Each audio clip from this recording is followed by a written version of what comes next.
এ সমস্তে শৰীৰ এ দুয়ো নয়নৰ নিৰধাৰে বহি যায় এ কৰজোৰে বুলি লন্ত উদ্ধৱে দুনাই উদ্ধৱে দুই চকুৰ পৰা চকু পানী বুৱাই বুৱাই কৃষ্ণৰ প্ৰেমত আকৌ আনন্দিত হৈ গ'ল যে হে কৃষ্ণ যিটো বস্তু কোনেও নাপায় তোমাক কেনেকে বুজিব লাগে তোমাক কেনেকে সৰ্বত্ৰ পাব পাৰি তোমাৰ পৰা কিদৰে তুমি বৈকুণ্ঠলৈ গলেও মই বঞ্চিত নহওঁ তুমি যদি তাৰ উপায়টোকে মোক দি দিয়া মোক আৰু বেলেগ কি লাগিছে হে চৰণ সেৱাৰ উদ্যম কৰো মাত্ৰ এতে কতে তোমাৰ স্নেহ হৰ ভৈলো পাত্ৰ কিনো কৃপাময় তুমি ভিত্ত প্ৰিয় দেৱ একোন অধম অন্ধে নকৰিব সেৱ মই তোমাৰ ভিতৰো ভিত্ত মই তোমাৰ কিংকৰো কিংকৰ কিন্তু তুমি গোটেই জগতৰ মালিক হৈও তুমি মোক সাবতি ধৰিছা যে তোমাৰ সমান কৃপা আৰু কৰুণা এই জগতে যদি বুজি পায় তেতিয়া তোমাৰ বাহিৰে বেলেগক কিয় উপাসনা কৰিব উদ্ধৱে কৈছে এ তুমি পৰিপূৰ্ণ ব্ৰহ্ম জগতে প্ৰখ্যাত এ তথাপিতো নাথ মোক হে মাতা মন্ত্ৰণাত তুমি পূৰ্ণানন্দ হৰি তুমি পূৰ্ণ ব্ৰহ্ম বলে কি তুমি সকলো জ্ঞাত তুমি সৰ্বজ্ঞ কিন্তু তোমাৰ কিমান কৃপা বলে কি তুমি মন্ত্ৰণাৰ কাৰণে মোক মাতি আনা মই তোমাক মন্ত্ৰণা দিব লগা একোৱেই নাই হয়নে বাৰু কোটি কোটি থকা গৰাকীজনক এটকা এটা দান দিয়া নিচিনা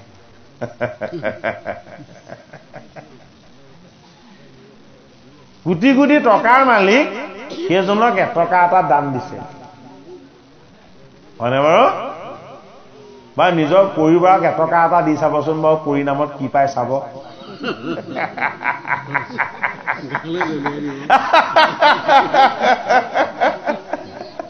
এই কলিকালত হয় নে নহয় এটকা দি চাবচোন গাতে দলিয়াই দিব হয়নে নহয় এতিয়া উদ্ধৱে কৃষ্ণক সেইটোকে কব বিচাৰিছে সমস্ত বিলাকৰ মালিক হৈও তুমি নচলা পইচাটো কিমান কিয় মূল্য দিয়া হয়নে বাৰু সেইটোৱে কৃষ্ণ প্ৰেম আমি বহুত নহলে সন্তুষ্ট নহওঁ কৃষ্ণই কৈছে মোক কি বহুত লাগিছে মোক একো নালাগে বলে কি মোৰ বস্তুটো লবা কি লবা মোৰ নামটো লবা মোৰ নামটো ললেই মোক পাই যাবা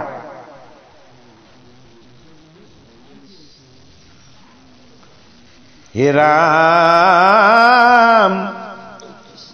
এ কহিও কমুত তেবে এ প্ৰভু ভগৱন্ত এ সংসাৰ দুখৰ হেন এ কিবা পাওঁ অন্ত মিলিল মৈত্ৰেয় ঋষি সেই সময়ত কৃষ্ণ কপনা মিঠিৰ এ ভৈলন্ত আগত কিমান ডাঙৰ কথা চাওক ভগৱান কৃষ্ণই বৈকুণ্ঠ প্ৰয়াণৰ আগত কাক কাক সংগ দিছিলে বিদুৰক নিদিলে বিদুৰক সংগ দিলে কোনে উদ্ধৱে এতিয়া তিনটা তত্ত্ব ইয়াত লুকাই আছে এতিয়া উদঙাই দিবলৈও ভয় এয়া কি একাদশত ৰহস্য তত্ত্ব কৃষ্ণ আমাৰ প্ৰাণ হয়নে এই প্ৰাণক কোনে প্ৰাণে কি পৰিধান কৰি আছে হা প্ৰকৃতি দেহাটো ধাৰণ কৰি আছে প্ৰাণে এই প্ৰকৃতি দেহাটোৰ লগতে কোন আছে ঈশ্বৰৰ অংশ নেদেখা জীৱটো আছে হয়নে বাৰু প্ৰাণ হল কৃষ্ণ জীৱ হল উদ্ধৱ এই প্ৰাণ আৰু জীৱ এই দুটা বস্তুক লগতে দেহ এই তিনিটা বস্তুক জানে কোনে জানে মৈত্ৰেয়ই জানে যে প্ৰাণ কৃষ্ণ জীৱ উদ্ধৱ আৰু দেহ কি দেহৰ প্ৰকৃতি এই তিনিটা বস্তুক জানে কাৰণে অন্তিম সময়ত কৃষ্ণই মৈত্ৰেয়ক দৰ্শন দিলে অন্তিম সময় অন্তিমটো কৃষ্ণইহে অন্তিম আকৌ মৈত্ৰেয়ৰ মৃত্যু নাই উদ্ধৱৰো মৃত্যু নাই আৰু মৃত্যু নাই বিদুৰৰো বোলে কি সেইসকল জীৱন্তে মুকুট কেনেকে মৃত্যু হব যিসকল জীৱন্ত কালতে মুক্ত হৈ যায় সেইসকলৰ মৃত্যু নাথাকে শাস্ত্ৰই বুজাইছে এইটো জ্বৰ দেহ হয় নে নহয় এইটো জ্বৰ দেহ হয় নে নহয় এইটো সলাবই লাগিব দেহৰ মৃত্যু নাইতো জীৱৰ মৃত্যু নাইতো হয়নে যিজনে আমাক প্ৰতিপালন কৰি আছে সেইজনৰ আকৌ জন্ম মৃত্যুৱেই নাই এই তিনিটা তত্ত্ব জানে মৈত্ৰেয় ঋষিয়ে বোলে কি মোৰ প্ৰাণ কৃষ্ণ মোৰ জীৱ হল উদ্ধৱ আৰু মোৰ দেহ কি দেহ হল কৃষ্ণই দেখুৱাই থকা এই প্ৰকৃতিখন এই তিনিটা বস্তুক একত্ৰে জানে কাৰণে তেওঁৰ নামটো মৈত্ৰেয় এতিয়া মৈত্ৰেয় ঋষিৰ পৰা ভাগৱত কথা লব কোনে বিদুৰে লব বিদুৰ কি বিদুৰ আমাৰ জীৱটো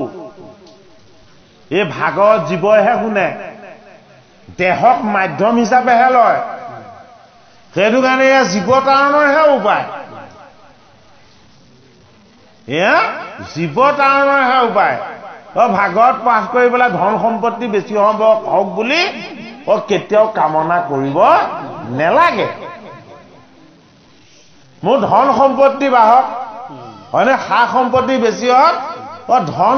ধন সা সম্পত্তি এইবিলাকে মানুহৰ জীৱনলৈ বেছিকে দুখ আনে কমকে সুখ আনে ধন বেছি হৈ যাওক আপোনাৰ পৰা মানুহ আঁতৰি যাবলৈ বাধ্য হৈ যাব হয়নে নহয় ধন যদি এটকা আহে অহংকাৰ দুটকা আহে হয়নে বাৰু এইটো কাৰণে গোসাঁয়ে মোৰ চৰণ পিটিকি থাক বুলি লক্ষ্মীক বহুৱাই দিছে চৰণত বোলে কি কলিৰ মনুষ্যই তোমাক মূৰত ৰাখিব মই চৰণত ৰাখিছো উদ্ধৱক কি ধন লাগে উদ্ধৱক পৰম ধন লাগে এই সংসাৰৰ ধন ধান তেওঁ নেলাগে সেইটো কাৰণে ভকতে ধন সম্পত্তিলৈ কেতিয়াও লোভ কৰিব নাপায় আৰু নকৰেও সেইটো উচিত নহয়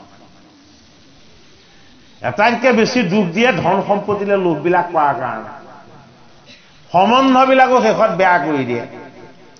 যাৰ ধনৰ লগত সম্বন্ধ নাই সেইজন ষণ্ড যি ধনলৈ দৃষ্টি নিদিয়ে সেইজন মহন্ত ষণ্ড আৰু মহন্ত ভাগৱত মহন্ত পুৰাণ যি জ্বৰ ধনলৈ দৃষ্টি দিয়ে তাৰ ভাগৱত জ্ঞান কেতিয়াও নহয় ধন সম্পদলৈ দৃষ্টি দিয়া জনৰ ভাগৱত জ্ঞান আৰু ঈশ্বৰ জ্ঞান কেতিয়াও নহয় এইটো ভাগৱতৰ আশীৰ্বাদ আছে উদ্ধৱ মহন্তৰ কৃষ্ণৰ লগত থকা যাৰ ভঁৰাল আঠটা ঐশ্বৰ্যগৰাকী কৃষ্ণ গোটেই ভঁৰালটোৰ ৰক্ষা কুবেৰক পাতি থৈছে হয়নে চৰণৰ সেৱক লক্ষ্মীক পাতি থৈছে আৰু সাৱতী কাক ধৰিলে বৈকুণ্ঠ পয়নৰ সময়ত সাৱটি ধৰিলে উদ্ধৱ মহন্ত এইটো ডাঙৰ কথা হে ৰাম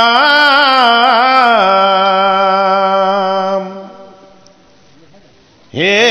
হেন কৃপা বাণী বাক্য বাণী হে শুনিয়া স্বামীৰ হে মহাস্নেহে শিহৰিল হে সমস্তে শৰীৰ হে দুয়ো নয়নৰ নিৰধাৰে বহি যায় হে কৰজোৰে বুলিলন্ত হে উদ্ধৱে দুনাই হে চৰণ সেৱাৰ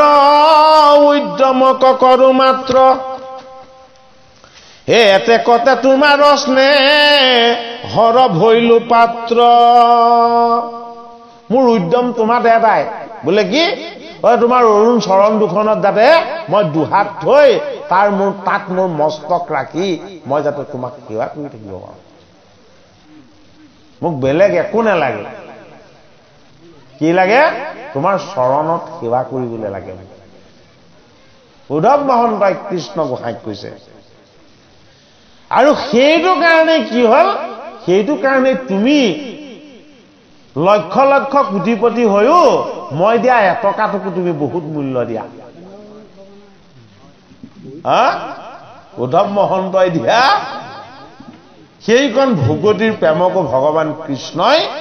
ইমান মহত্ব দিয়ে কিয় দি বুলি কৈছে যে তোমাৰ চৰণ সেৱাৰ বাবে মোৰ উদ্যম আজ্ঞ আৰু সেইটো কাৰণে তুমি মোক ইমান ভাল পোৱা এ কিনো কৃপাময় তুমি ভিত্ত প্ৰিয় দেৱ এ কোননো অধম বন্ধে নকৰিব সেৱ তোমাৰ যদি কোনোবা দাস হ'ব পাৰিছে তুমি সেইজনক মালিক বুলি তেওঁক তোমাৰ পুত্ৰ কৰি লোৱা গতিকে তোমাৰ চৰণ সেৱা কৰিবলৈ যি দেখা নাই সেইজনক তুমিও অন্ধ কৰি দিছা হয়নে বাৰু আচল অন্ধ যি কৃষ্ণক ভজা নাই হয়নে এই চকু দুটা থাকিও যি কৃষ্ণৰ চৰণ চাবলৈ যত্ন কৰা নাই সেইজন অন্ধ অথবা চকু দুটা পুতি মাৰি ঢাকি ৰাখিছে হয়নে নহয় গান্ধাৰীয়ে পতি কিয় খুলিছিলে আছেনে নাই মহাভাৰতত গান্ধাৰীয়ে ব্ৰত পালন কৰি গোটেই জীৱনটো চকু দুটা ঢাকি ৰাখিছে হয়নে বাৰু দ্বাৰকাৰ কৃষ্ণ হস্তিনাপুৰলৈ গ'ল দ্বাৰকাৰ কৃষ্ণ এই কৃষ্ণ গোসাঁইক চাবলৈ গান্ধাৰীয়ে পতি নুখুলিলে কৃষ্ণ গোসাঁইৰ চৰণ দুখন চাবলৈ গান্ধাৰীয়ে চকু দুটা নুখুলিলে দুৰ্যোধনক অমৰ কৰিবৰ কাৰণে খুলিলে অহংকাৰক অমৰ কৰিবলৈ আমি চকু খুলি ৰাখো দুৰ্যোধন মানে অহংকাৰ আমাৰ অহংকাৰ বিলাকক আমি অমৰ কৰি ৰাখিবৰ কাৰণে আমি চকু খুলি দিওঁ ঢাকি থোৱা চকু কিন্তু কৃষ্ণৰ চৰণ চাবৰ কাৰণে আমি আমাৰ চকু দুটা খুলি নিদিম উদ্ধৱ মহন্তই কৈছে তুমি ইমান কৃপাময় তুমি ইমান পতিত পাৱন তোমাৰ চৰণ চাবলৈ নিবিচৰাজনো কিমান অন্ধ গতিকে তোমাৰ চৰণ দৰ্শন কৰিব নিবিচৰাজনহে অন্ধ আৰু ময়ো তেনে এজন অন্ধ বুলিয়ে ভাবো উদ্ধৱ মহন্তই কৈছে হে ৰাম এ ব্ৰহ্মাত ভকতি জ্ঞান যিটো কৈলা স্বামী এ তাংক জানিবা কজেবে এ যোগ্য হওঁ আমি সৃষ্টিকৰ্তা ব্ৰহ্মাই তোমাৰ পৰা যিটো ভকতি জ্ঞান পালে মই যদি সেইখিনি জানিবৰ কাৰণে যোগ্য হওঁ তেতিয়াহে তুমি দিয়া মই যদি তোমাৰ সেইখিনি কথা জানিবৰ যোগ্য নহয় হে গোসাঁই মোক নালাগে মই যোগ্য হয় নে নহয় প্ৰথমতে তুমি সেয়া বিচাৰ কৰি লোৱা এ কহিও ক মুততেবে প্ৰভু ভগৱন্ত এ সংসাৰৰ দুখৰ হেন এ কিবা পাওঁ অন্ত হেৰা গোহাঁই এই সংসাৰৰ দুখবিলাক সদায় পাই আছো বোলে কি দুখ তুমি বৈকুণ্ঠলৈ যাবা মই অকলশৰীয়া হৈ যাম বোলে এই দুখটো মোৰ কেতিয়া অন্ত হ'ব এ মিলিল মৈতে ঋষি সেই সময়ত কৃষ্ণ কপনামি থিৰ এ ভৈলন্ত আগত ও তাংক দেখি প্ৰভু পাছে তুলিলন্ত হাসি এ কহিলা ৰহস্য জ্ঞান এ ভকতি প্ৰকাশী এ শুনিও ভকত দুয়ো কহিলো স্বৰূপ যেন দেখা তপৰে এ নাহি মূৰ ৰূপ ইহাকন জানিলোকে আন কৰ্ম কৰে এহি মাত্ৰ দুখে ঘূৰ এ নৰকত পৰে হৃদয়তে আছে মোক জানিয়া নাদৰে নাহিকে নাৰকে সিটো এ পাতকিত পৰে শ্ৰৱণ কীৰ্তনে বিনে ধৰ্ম নাহি আন এ কহিলো সত্য ৰহস্য ভো একতি মহাজ্ঞান এ শুনিও মৈতে ঋষি কহিলো তোমাত নেদেখিলো পানবিদু ৰকই বেলাত হে ৰাম আপুনি কহিবা তান্ত ইটো তত্ত্ব ভেদ এ চলিও কদুয়ো আবে এ দিলো পৰিচ্ছেদ কৃষ্ণই শেষত কালে মনত পেলালে বিদুৰলে মনত পেলালে কিমান ডাঙৰ কথা এবাৰ ভাবিছ বিদুৰৰ ঘৰ নাই বিদুৰৰ থাকিবলৈ ঠাই নাই দুৰ্যোধনে নিৰ্বাসন দি দিলে হয়নে কৃষ্ণৰ নাম লৈ লৈ তীৰ্থই তীৰ্থই ভ্ৰমণ কৰি ফুৰিছে বোলে কিয় জানোচা কৃষ্ণক লগ পাই হয়নে বাৰু যি কৃষ্ণক বিচাৰি ফুৰে তাৰ ঘৰ দুৱাৰ একো নাথাকে শেষত দুৰ্যোধনে গতিয়া বাঢ়ি কৰি দিলে হয়নে বাৰু দুৰ্যোধন মানে অহংকাৰ এই অহংকাৰটোৱে আমাক গোৰ মাৰি খেদি দিব লাগিব অহংকাৰৰ পৰা মুক্ত নোহোৱালৈকে জীৱ উদ্ধাৰ নহয় জীৱই বিদুৰ এইটো কাৰণে ধৃতৰাষ্ট্ৰৰ ভাতৃ দাসীৰ পুত্ৰ হয়নে নহয় বিদুৰ আছে ক'ত হস্তিনাপুৰত আছিলে কাৰ লগত আছিলে ধৃতৰাষ্ট্ৰৰ লগত থাকে ধৃতৰাষ্ট্ৰৰ লগত আৰু জুমি জুমি চাই থাকে কলৈ কেনেবাকে পাণ্ডৱ আহিছে নেকি কিয় পাণ্ডৱলৈ চাই থাকে পাণ্ডৱৰ গুণবিলাক পুণ্যময় থাকে ধৃতৰাষ্ট্ৰৰ লগত চাই থাকে পাণ্ডৱ আহিছে নেকি পাণ্ডৱ আহিছে নেকি কিয় চাই থাকে যে পাণ্ডৱে কৃষ্ণক একান্তভাৱে ভক্তি কৰে যদি পাণ্ডৱ আহে তেতিয়াহ'লে কৃষ্ণকো দেখা পাব ভকতক নেদেখিলে ভগৱানক কেতিয়াও দেখা নেপায় শাস্ত্ৰই কৈছে কি কথা হে ৰাম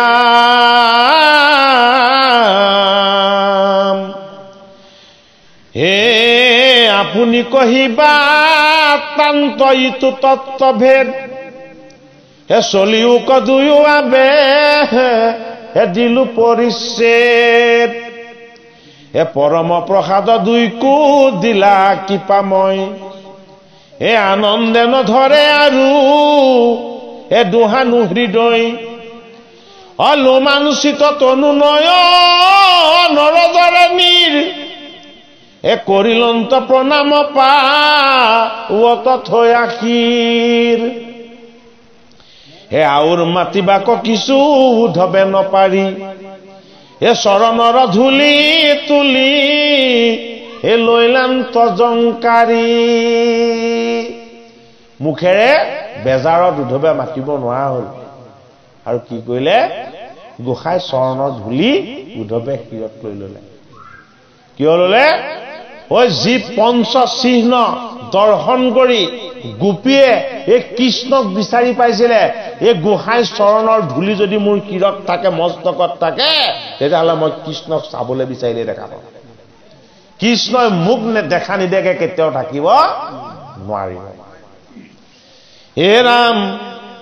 এ কৰিলন্ত প্ৰদক্ষিণ শৰীৰ সংকুচি এ লৰিলন্ত কৰ জোৰে ঠাণ্ডাতে বৰ দিগদাৰ কৰিছে এ পাছে পাছে গুচি দেখিবাক লাগিবি ৰে বৈকুণ্ঠ পয়ান এ আৰু হুঞা বহিলা লো ভিয়া মহাজ্ঞান কৃষ্ণক এৰন্তে যেন চাৰি প্ৰাণ যায় থাকিলা নিচুকি শংকু চিত কৰি কাই এই মতে মধ্ৰয় উদ্ধৱে যেবে গৈল এ শুনাৱাত পাৰে ৰাজা এ যেন কথা ভৈল ৰথত চৰিয়া পাছে সাৰথি দাৰুকে মাধৱক চাহি দুখে এ ফুৰন্ত নিচুকে হা কৃষ্ণ কৃষ্ণ বুলি তেজন্ত নিশ্বাস শোচকিত নেত্ৰে আতি শান্ত দিশ পাশ অন্তিমত আহিছে কোন দাউদ কি আছিলে কৃষ্ণৰ ৰথৰ সাৰথি আছিলে সেইজন কিমান পুণ্যৱান হ'ব যিজনে ভগৱান কৃষ্ণৰ ৰথখন চলায় যিজনে জগত চলাই আছে সেইজনৰ ৰথ তেওঁ চলায় গতিকে এটাইতকে শেষত মই তোমাক লগ দিম হয়নে বাৰু দাউকে দেহাটো এই দেহাটোতে আত্মাৰূপী কৃষ্ণক লৈ ফুৰা হৈছে হয়নে অন্তিমত কৃষ্ণই এই দেহাটোক দেখা দিলে কি যে মই তোমাক এৰিম মই আত্মা মই জড় দেহলৈ আহি দেখাইছিলো এই দেহত মোৰ মোহ নাই তুমি বুজি লোৱা হয়নে বাৰু গতিকে এফালে দেহ দাউদ এফালে জীৱ বিদুৰ আৰু উদ্ধৱ এই জীৱ আৰু দেহ দুইটাক লগতে ঈশ্বৰ কৃষ্ণক তিনিটাক যি চিনি পায় সেইজন মৈত্ৰেয় সেইটো কাৰণে ভাগৱতৰ তৃতীয় স্কন্ধৰ পৰা ভাগৱত কাক কৈছে বিদুৰক কৈছে কোনে কৈছে মৈত্ৰ ঋষিয়ে কৈ আছে হে ৰাম ফুৰন্ত বিচাৰ কৰি অনেক পৱনে এ কটুখনে পাইলা পাছে এ তুলসীৰ গন্ধে এ জিলু জিলু মাতি বুলি উল্লাসিত মনে কৃষ্ণ কগৈলন্ত খেদি এ গন্ধ নিৰীক্ষণে মাধৱক দেখি লাখ মুখ হুঞা পাছে এ মূৰ্তি ধৰি অস্ত হবে এ উপাসন্তে আছে এ পকা শৰীৰ যেন পূৰ্ণিমাৰ সখী শিশু অস্বস্থত জীয়াই আছা বসী দেখিলা সাৰথি গয়া প্ৰত্যেক পপুক এ ৰজাই লুতক ভৈল এ জৰাই লুতক ভৈল হে আকুল দাৰুক হে প্ৰাণনাথ বুলি মহাপ্ৰেম ভাবে হে ৰথহন্তে জাম্প দিয়া হে পৰিলন্ত পাৱে হে চৰণত ধৰিয়া কান্দন্ত হুম হুমি এৰি মোক কৈত বাছা হে প্ৰাণ প্ৰভু তুমি হে অৰুণ চৰণ দুই নেদেখিয়া স্বামী হে গুচি গলা চকু যেন অন্ধ ভৈলো আমি হে নাজানো বিদিশ দিশ দিনতে আন্ধাৰ নাহি একো সুখ শান্তি হে বান্ধৱ আমাৰ নজলৈ ৰজনী যেন অস্ত গৈল সখী আমাকো এৰিয়া নাথ ঐ আছা বসী দেৱতাৰো দেৱতা ঈশ্বৰ সদা শিৱ তোমাৰ অৱস্থা দেখি কেনে ধৰো জীৱ ব্ৰহ্মাবাদী দেৱে পূজৈ যাহাৰ চৰণ সৰ্বদায়ে গতি যাৰ গৰুৰ বাহন হেন প্ৰভু বসি আছা কেৱলে ভূমিত দেখি কিয় পান নযায় ধৰি আছো চিত দণ্ডে সত্তে সেৱৈ অসংখ্যাত পাৰিষদে অনন্ত সজ্জাত থাকা মহাপৰিচ্ছেদে আপুনি জান তন্ত লক্ষ্মী মাৱেজাৰ ভৰি কিয় জিও মাটিতে দে খিয়াহে নহৰি ৰুক্মিণী প্ৰমুখ্যে সুৰহ সহস্ৰ সুন্দৰী যাক সেৱা কৰন্ত চামৰে কৰে ধৰি হেনয় প্ৰভুৰ বাসা ভৈল তৰু তলে কানন্ত দাৰুকে দেখি সুকে অগ্নি জ্বলে এহিমতে দাৰুকে বুলন্তে পাছে ৰথ আকাশ ধৰিলা বেগে বৈকুণ্ঠৰ পথ কৃষ্ণ বৈকুণ্ঠলৈ যাব ৰথখন কোনে মাতিলে কৃষ্ণই মতা নাই দাৰুকে মাতিছে হয়নে এই দাৰুকেই হল জীৱ আত্মা এই জীৱ আত্মাৰ বৈকুণ্ঠৰ তত্ত্ব পৰমাত্মাক জীৱৰ তত্ত্বইহে জানিব বুজিব পাৰে এইটো কাৰণে কৃষ্ণ সৰ্বত্ৰ বিৰাজমান এই সৰ্বত্ৰ বিৰাজমান কৃষ্ণ গুণৰ অতীত গুণাতীত জন্ম মৃত্যু ৰহিত এইটো কাৰণে জন্ম মৃত্যু ৰহিত কাৰণে তেওঁ ক'ত থাকে বৈকুণ্ঠত থাকে গতিকে তেওঁ নমাব লাগিব ক'ৰ পৰা বৈকুণ্ঠৰ পৰা হে ৰাম লৰিল পাছত চক্ৰ আদি অষ্টছয়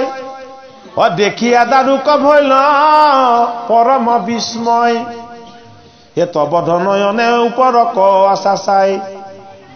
ৰথলৈ আচৰি চাৰি ঘোঁৰা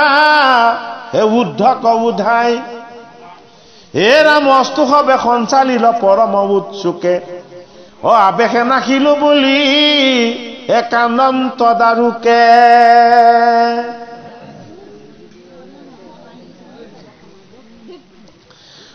বুলিলন্ত কৃষ্ণৰ চৰণে থয়া মাত জানিলো তেজিয়া মোক যাইবা প্ৰাণনাথ তুমি অবিহনে প্ৰাণে নবৰ্তিব স্বামী ভৈলো নাথ অনাথ আবে আমি অধোগামী হৰিনাম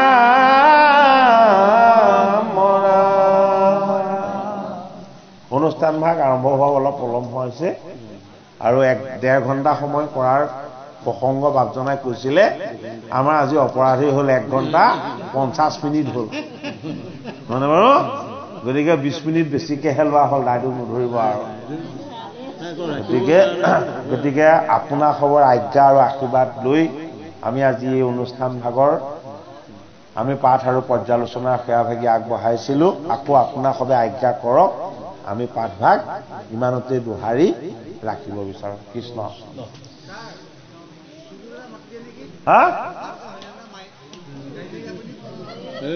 মোৰ মাত বহি গৈছে মোৰ দিনতো অনুষ্ঠান আছিলে দিনটো অনুষ্ঠান কৰি আহিছো মাত নুফুটা হৈ গৈছে আকৌ কালিলৈ গীতা পাঠ আছে ৰাতি বুলিলন্ত কৃষ্ণৰ চৰণে থয়া মাত জানিলো তেজিয়া মোক যাইবোৰ প্ৰাণনাথ তুমি অবিহনে প্ৰাণে নবৰ্তিব স্বামী ভৈলো নাথ আবে আমি অধোগামী হৰে ৰাম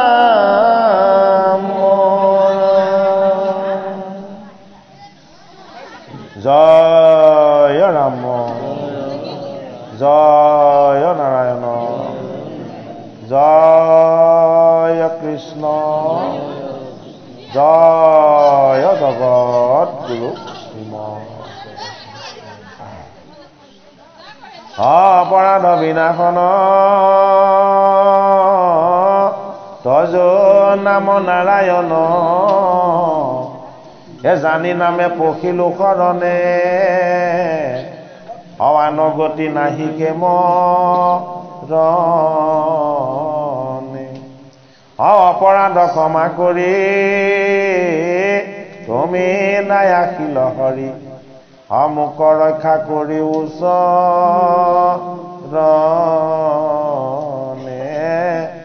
মোক ৰক্ষা কৰি ওচৰণে এ শ্ৰীমন্ত শংকৰ হৰি ভকতৰ জানা যেন কল্পতৰু এটা শান্ত বিনায় নাই নাই নাই হে আমাৰ পৰম গুৰু আমাৰ পৰম